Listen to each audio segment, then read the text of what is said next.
नीति की शादी को 1 साल हो चुका है और आज वो पहली बार बिना किसी बात पर अपनी सास से लड़ जाती है। बहुत सहन कर लिया मैंने। अब मैं नई बहू नहीं हूँ जो आप सब मुझे ऑर्डर देते रहेंगे और मैं उन्हें पूरा करती रहूंगी। और मैं अकेले ही क्यों घर का काम करूं? आपकी बेटी भी तो है, वो भी तो कर सकती है। अरे पर बहू तुझे हुआ क्या है? आज सुबह से तो तू अपने कमरे में थी।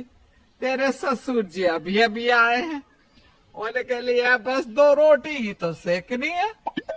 हाँ तो बोलो ना अपनी बेटी ममता से, वो भी तो बनाए अपने पिता के लिए रोटी।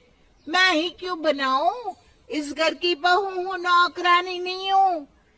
इसी तरह से पूरा दिन बीत जाता है। दीदी बहू, दाल में नमक थोड़ा कम है।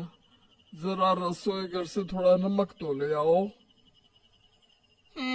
अभी लाती हूँ।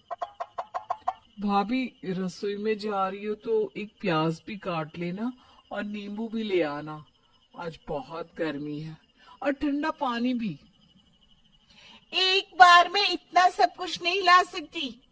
अगर ठंडा पानी, नींबू, नमक, प्याज, मिर्ची सब कुछ चाहिए तो थोड़ा उठकर मेरे साथ किचन में चलो। तुम्हारी तरह मैं भी खाना खा रही हूँ, पर मैं भी बार बार खाने से उठकर किसी न किसी के लिए कुछ न कुछ लेकर आ रही हूँ ना। अरे भाभी, आप इतनी छोटी सी बात पे नाराज क्यों हो रही है? जबकि आज तो खाना भी मैंने और माँ ने बनाया है। और वैसे भी आप रसोई में जा रहे हैं, इसलिए मैंने आपको लाने के लिए बोला था। और आप ये सब चीज एक साथ ट्रे में रखकर भी तो ला सकती हैं। अच्छा, एक दिन खाना बनाकर मुझ पर एहसान किया क्या? और हर रोज जब मैं खाना बनाती थी तब कुछ नहीं? और मुझे ऑर्डर देने से अच्छा है खुद को जो चीज खानी है उठ कर ले आओ। अब मैं कहीं नहीं जा रही हूँ, जाओ खुद लेकर आओ। अरे ममता बेटा, तू क्यों भाभी से मुंह लगाती है? भाभी तुझसे बड़ी है ना, और वो थक जाती है। वैसे भी घर की सारी जिम्मेदारी बहू के ऊपर तो है। जाकर थोड़ा सा काम खुद कर ले। मम्मी, आप हमेशा भाभी की साइड लेती हो। आप ही ने भाभी को सर पर चढ़ा रखा है शुरू से, तभी भाभी आज लड़ाकू हो गई है। भाभी लड़ाई करने का एक मौका नहीं छोड़ती। देख रही है माँ जी अपनी बेटी की जुबान। मैं सर पर चढ़ी हूँ, और अगर मैं सर पर चढ़ी हूँ तो इसे क्या कहेंगे? इसकी उम्र हो गई है, शादी करा दो माँ जी। जब खुद घर संभालेगी ना तब पता चलेगा। माँ बाप के लाड ने बिल्कुल बिगाड़ के रखा है इस लड़की को। ममता बेटा, नीति तेरी भाभी है। वो तुझसे रिश्ते और उम्र में बड़ी है ना, इसलिए तुझे उसकी इज्जत करनी चाहिए। अगर वो तुझे कुछ कहती है तो उसके बातों को अनसुना कर दे। हमेशा घर में लड़ाई अच्छा नहीं होता बेटा। तो मैं तो भाभी की इज्जत करती हूँ, इसलिए कुछ नहीं कहती। पर भाभी हमेशा मुझसे या आपसे लड़ती हैं। अगर भाभी को कोई नहीं मिलता तो वो अपना सारा गुस्सा भैया पर ही निकाल देती हैं। आखिर हम कब तक कॉम्प्रोमाइज करते रहेंगे? अरे ममता बेटा, मैंने तुझे कहा ना कि ऐसा नहीं कहते।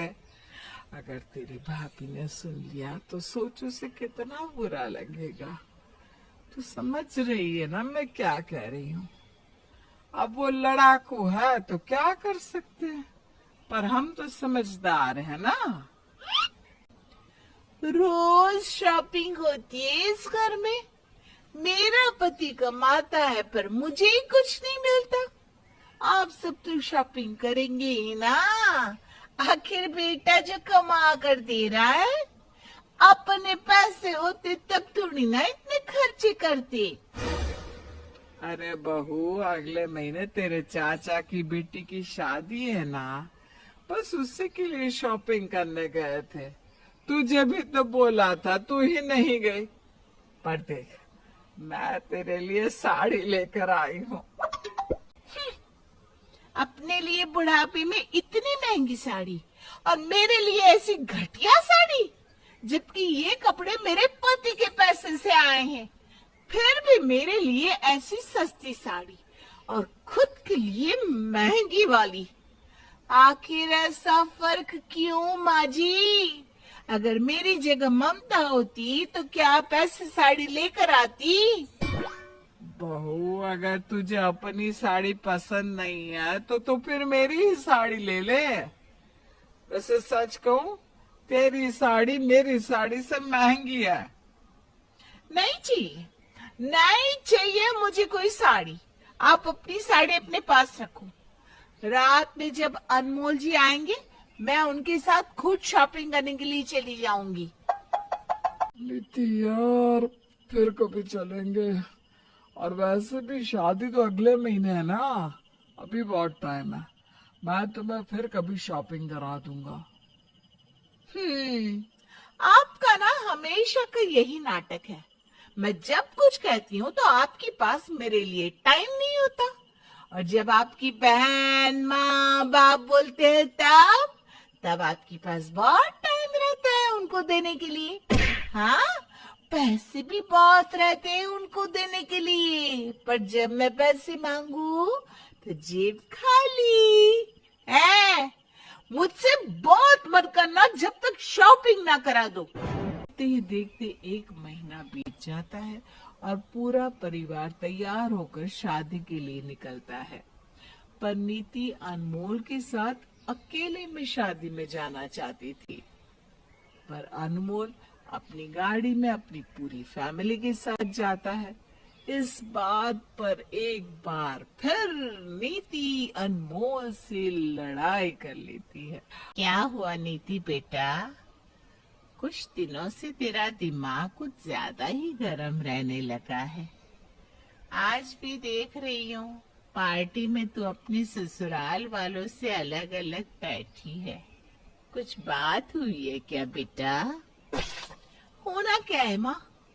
कभी भी एक बहू ना बेटी नहीं बन सकती। मेरे ससुराल वाले हमेशा मुझे परेशान करते रहते हैं। मैंने अनमोल जी से कहा मेरे साथ अकेले चलो, माँ, पिताजी और ममता साथ में आ जाएंगी, पर नहीं, इनके लिए तो इनकी फैमिली ही सब कुछ है। ऐसे ही मेरी सास शॉपिंग करके आ गई और मेरे लिए घटिया साड़ी लेकर आई। मैंने अनमोल जी से कहा कि मुझे भी शॉपिंग करवाने के लिए ले चलो, तो उनके पास टाइम नहीं बचा। तो क्या कर दिया है माँ मुझे ससुराल वालों ने? वो मुझे घर की बहू नहीं, नौकरानी समझते। अरे अरे नीति बेटा, इतनी छोटी छोटी बात पर कौन लड़ता है? ऐसे लड़ने से घर के रिश्ते ही बिगड़ते हैं। तेरी शादी को अभी समय कितना हुआ है, और तेरे ससुराल वाले गलत नहीं है, गलत तू है बेटा। कभी खुद को उनकी जगह रख कर देखना। कल को तेरी औलाद होगी और तेरी औलाद तुझे नहीं देखेगी तो तुझे कैसा लगेगा? तेरी भी तो भाभी है। सोच, अगर तेरी भाभी हमारे साथ ऐसा करेगी तो तुझे कैसा लगेगा? ससुराल वाले भी बहू को बेटी तब मानते हैं जब बहू ससुराल को अपना मायका समझे।